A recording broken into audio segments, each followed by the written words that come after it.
तो आज की वीडियो में हम आपको सिखाएंगे टेक्निक्स ऑफ इंटीग्रेशन में से सब्स्टिट्यूशन मेथड। सब्स्टिट्यूशन मेथड इसका फर्स्ट पार्ट है टेक्निक्स में। तो इसके लिए आपको डिफरेंशिएशन का आना बहुत ज़रूरी है, क्योंकि इस मेथड में मैं एक एग्जांपल से आपको समझाऊंगा। आपको एक फंक्शन देगा, साथ साथ उसकी डिफरेंशिएशन देगा।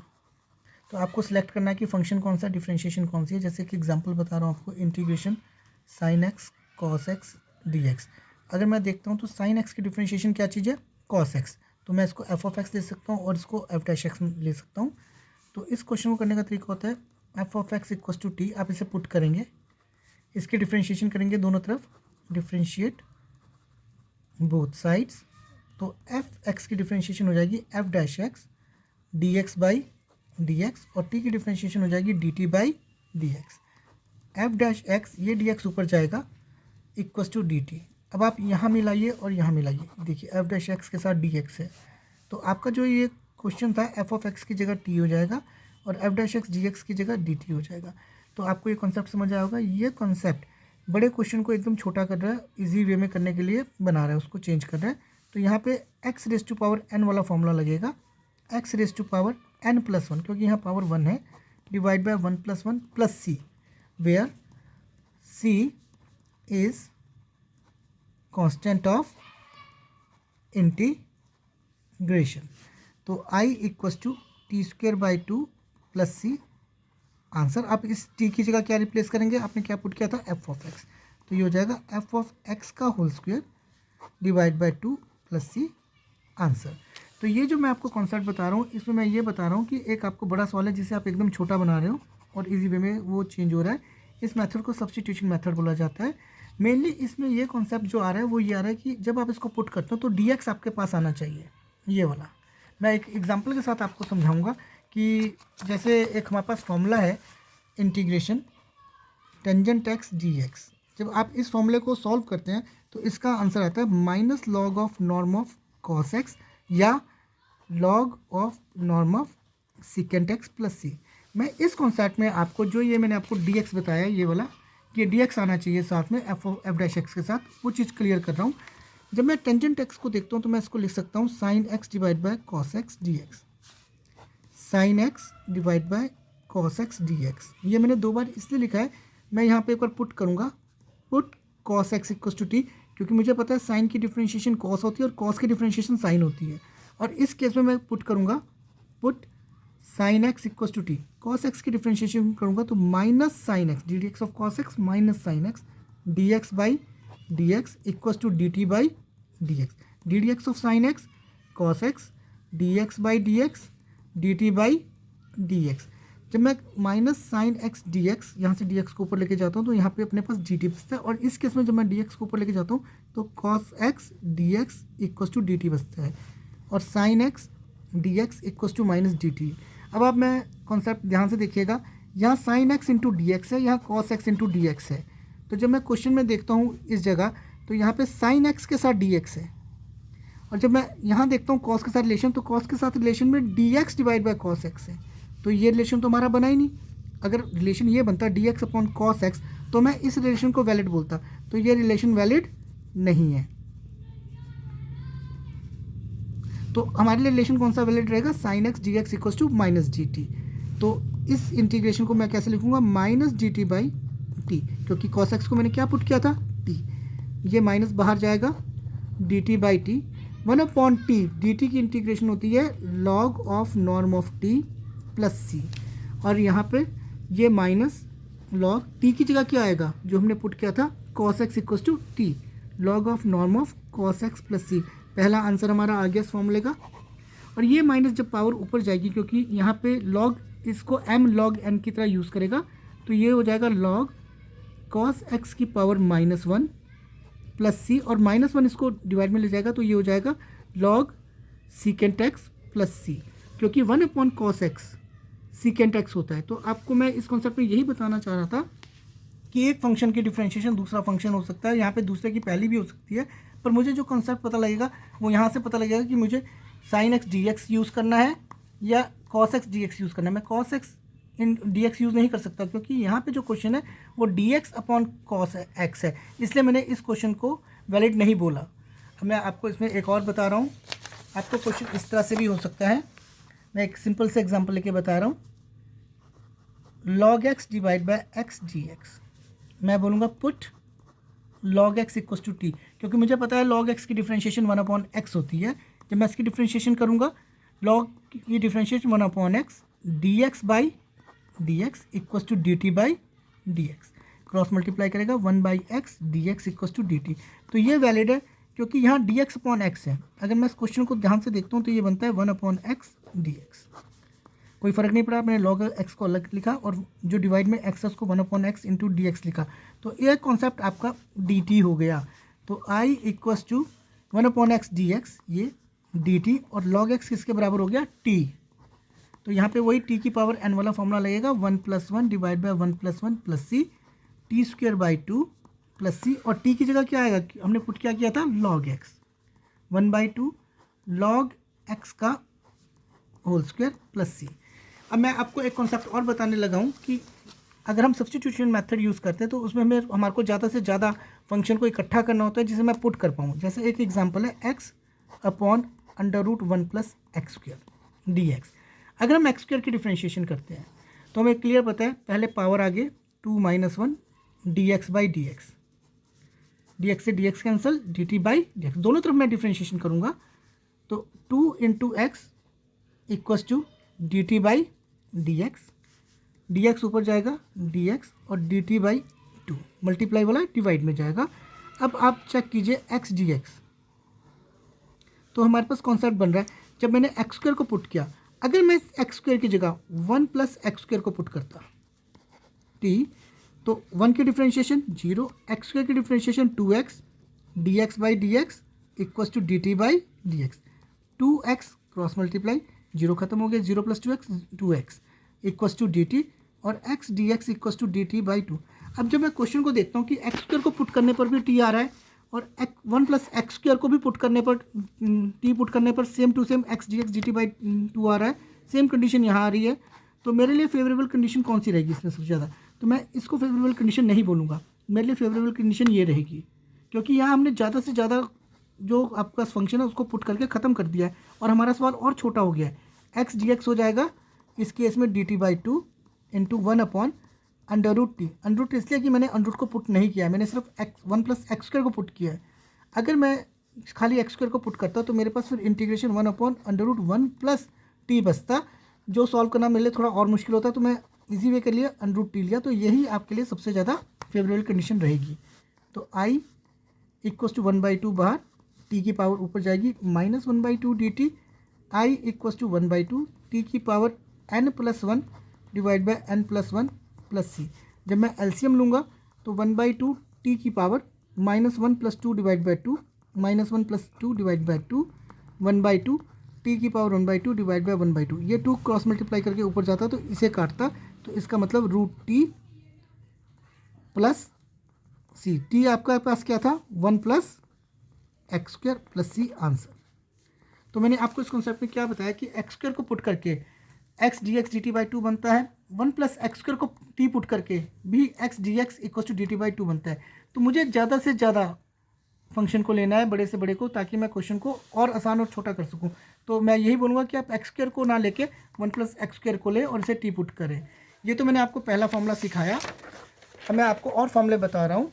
मैंने आपको अभी तक पहला फॉर्मूला सिखाया इंटीग्रेशन टेंजेंट x dx, मैंने आपको सब्स्टिट्यूशन मेथड से इसको सॉल्व करना सिखाया है पीछे। इसका आंसर आया था -log of norm of cos x + c या log of norm of secant x + c। अब मैं आपको दूसरा फॉर्मूला बता रहा हूँ इंटीग्रेशन cot x dx, इसका फॉर्मूला होता है log of norm of sin x + c। अब मैं इसको सॉल्व करने लगा हूँ। cot x means cos x divide by sin x dx equals to dt, sorry cos x divide by sin x into dx। मैं इसमें पुट करूँगा sin x equals to t. अब क्वेश्चन ये है कि मैंने cos x को क्यों नहीं पुट किया है वो भी बताऊँगा। D d x of sin x cos x dx by dx equals to dt by dx, cos x dx equals to dt। ये देखिए cos x के साथ dx आ गया, इसलिए मैंने इसको प्रेफर किया। अगर मैं इसकी जगह cos x को पुट करता t, तो इसकी डिफ्रेंशिएशन होती -sin x dx by dx equals to dt by D x, और sine X D x equal to D T by D T, और ये माइनस इधर चला जाता। अब मैं जब क्वेश्चन को मिलाता हूँ तो यहाँ पे मेरे पास D X upon sine X है, और हमारे पास यहाँ क्या आ रहा है, sine X into D x, तो ये वैलिड नहीं है। तो वैलिड आपका ये है। तो आई इक्वल टू साइन एक्स की जगह आप क्या लिखोगे, T, cos X D x की जगह आप क्या लिखोगे, डी टी। तो ये 1/t बन गया है। 1/t की इंटीग्रेशन होती है log of norm of T plus c. I equal to log t की जगह क्या आएगा, साइन एक्स प्लस सी। तो ये आपका दूसरा फॉर्मूला तैयार हो गया। पहला फॉर्मूला हमारा था, मैं फिर बता रहा हूँ, integration tangent x D x minus log of norm of cos x plus c, या log of norm of secant x plus c. दूसरा फॉर्मूला हो गया integration cot x D x equal to log of norm of sine x plus c. तो ये मैंने आपको substitution method से solve करने सिखाए हैं। अब दो फॉर्मूले आपके पास और आते हैं,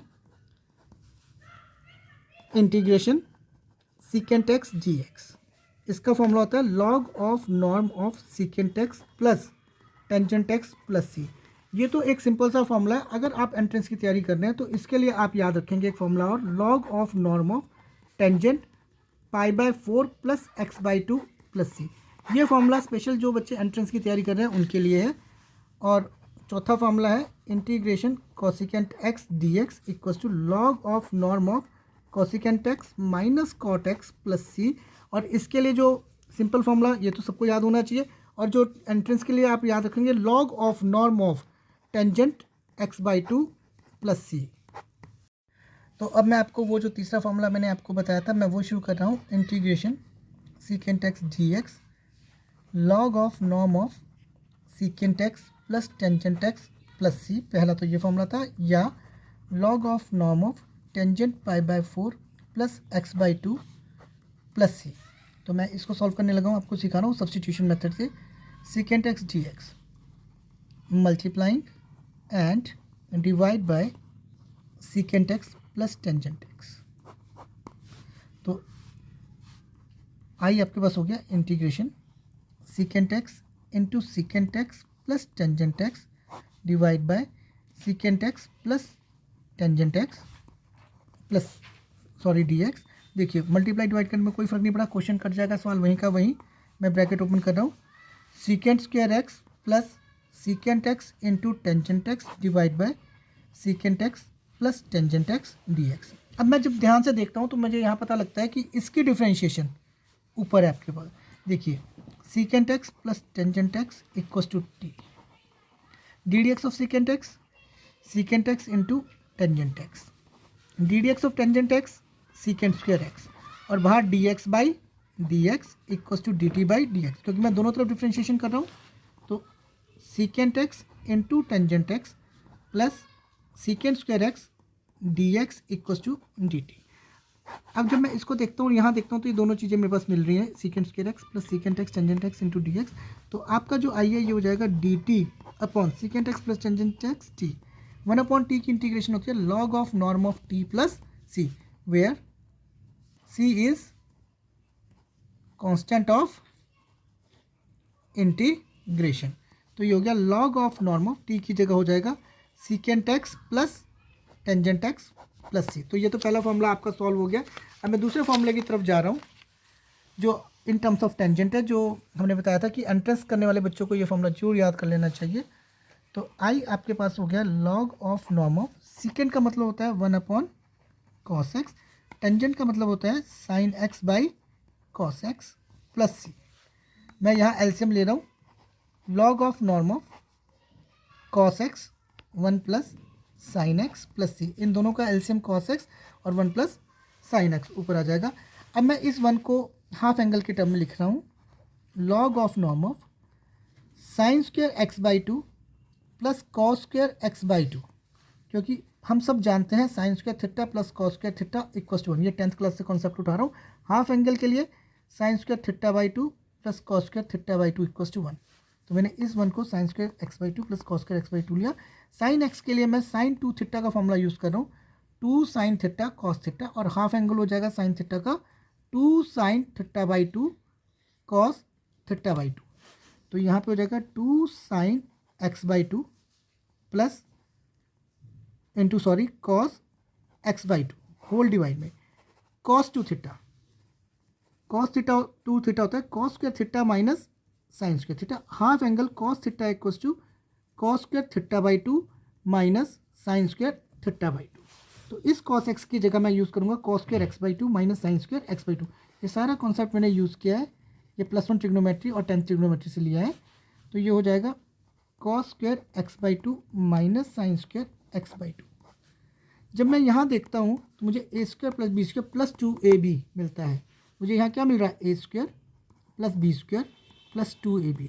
तो इसका मतलब हुआ log of norm of sine x by 2 plus cos x by 2 का होल स्क्वायर डिवाइड में मुझे दिख रहा है a square minus B square, A minus B into A plus B. उम्मीद करता हूँ ये कॉन्सेप्ट आपको समझ आया होगा। ये इस स्क्वायर को काटेगा तो आपके पास बचेगा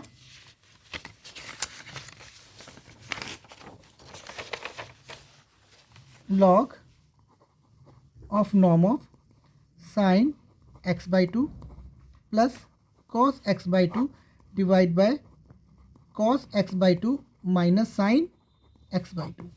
अब इस कॉन्सेप्ट में dividing numerator and denominator by cos x by 2। तो जब मैं इसको कॉस एक्स बाई 2 से डिवाइड करूंगा तो log of norm of sine x by 2 divide by cos x by 2 plus cos x by 2 divide by cos x by 2। Numerator की terms को मैंने अलग अलग डिवाइड किया, cos x by 2 divide by cos x by 2 minus sine x by 2 divide by cos x by 2। ये 1 हो गया, cancel होकर ये 1 हो गया। तो आपके पास बन रहा है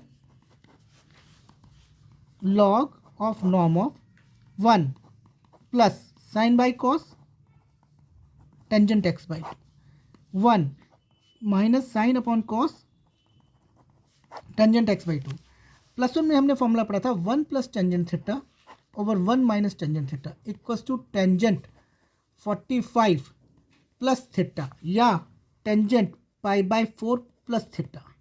तो इस कॉन्सेप्ट के हिसाब से log of norm of tangent 45 means pi by 4 plus theta x by 2 plus C answer.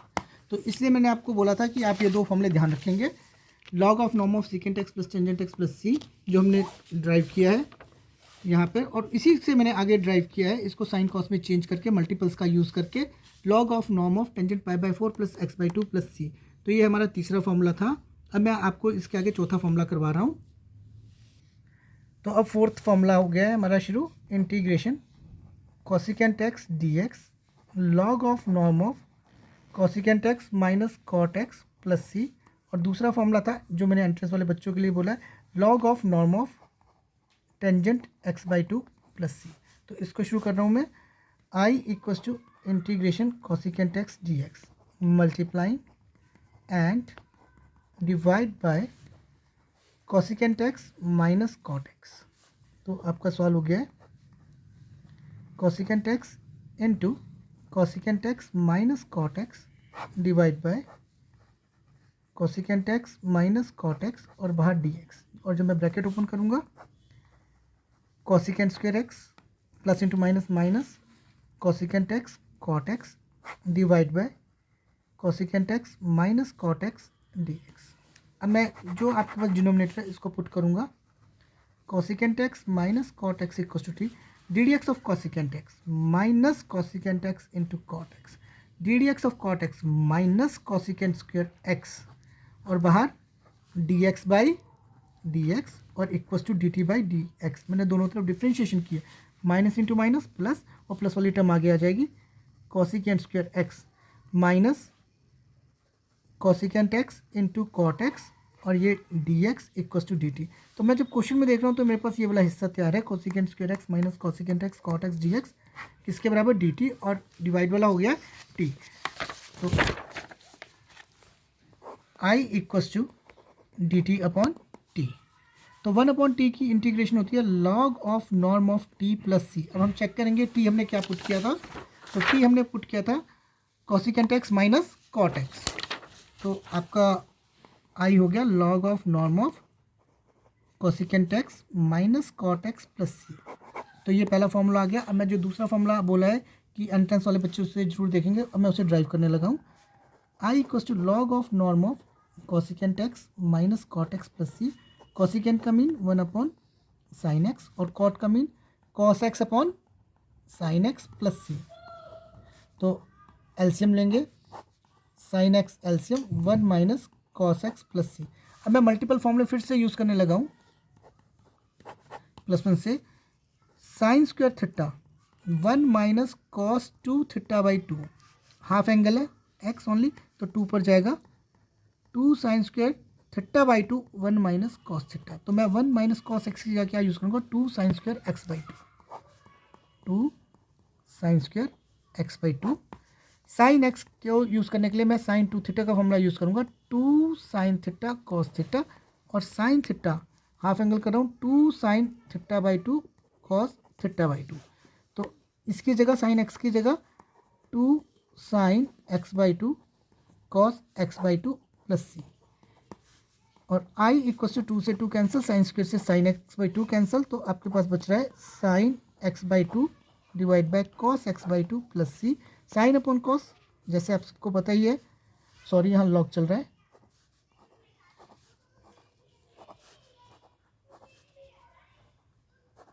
Sign upon cos जैसे आप सबको पता है tangent x by 2 plus c. तो ये फॉर्मूला भी आप जरूर याद करेंगे। और आपको ये वीडियो कैसी लगे प्लीज़ लाइक शेयर कमेंट करें और ज़रूर बताएं। Thank you.